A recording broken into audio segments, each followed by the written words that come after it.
Hi Ian, great to see you here at the Focus exhibition. How are the quality review going? I think pretty well. I think it's been 18 months since it was published. Some very challenging things in the review. Yeah. I'm still pleased with the engagement that many organisations are giving in the professions. But I suppose one has to face up the fact some of these things take a long time. 18 months now since the review was published. I do not believe that people sitting in the department, in NHS England now, are going to be happy that nothing has come back yet. And I would urge the professional bodies to come up with some firm proposals. So I'm still very hopeful. I think that the dashboard now is, national dashboard is being procured. The dashboard itself now is tendered out. It is being developed. And I don't know what it's actually going to have yet. There are different ways of looking at this. For me, it's a set of measures which identify weakness and provide evidence improvement at a system level. It will provide a flow of information to give a picture over time and to look at trends. I think the other thing is, in my opinion, there is an interest in further developing anything we do for pathology around diagnostics generally, which I think is a good thing. The dashboard could be seen as a tool for quality assurance, but it also becomes a tool for quality improvement where errors are found and where individuals or individual organisations need to improve things. The oversight group set up, there's some good consultation documents coming out of the college. I think UCAS obviously are very embroiled in the new ISO accreditation, but I know they're very keen to move things forward. So the YouTube videos, is that having a good impact on it? Stick to the day job, I think is the answer to that one. No, I don't know what sort of impact it's having. I have been encouraged by the fact that a number of senior people, colleagues around the country have come to me and said they're very useful for training staff and they're using them.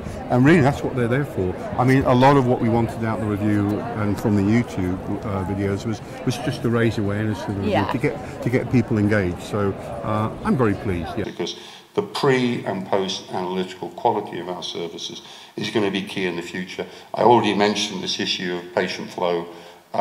This is where this is all about. It's not good enough now to say it's outside the lab. You have to be involved outside there, you have to get out there. This is where we need to be. Fantastic presentation. So what are the steps forward? Well, I'd like to think as many steps as possible will be under the control and driven by pathology. The RCPath has a huge responsibility, along with the ACB and the IBMS, to deliver some of these things. Yeah. I think we still need a bit of clarity about what the strategy is going to be for the healthcare and what the strategy is going to be for diagnostics, which will probably be later on in the year. Yeah. But I think it's pretty clear that pathology need to be looking outside of the lab. They need to be more involved in integrated pathways, and they need to be prepared to shift some of our service into the community. Key thing, increasing out of hospital care, shifting stuff out of hospitals. New care models, I'll say something a little about this. These are really quite interesting. And I think above all, community-based professionals. I often say it, but if I'd still been head of pathology and I had freedom to do it, I'd have created primary care teams. I don't mean a biochemist and a haematologist, I mean people who are trained to work in primary care, to work with pharmacists, to work with GPs, to work with commissioners. To embrace new technologies.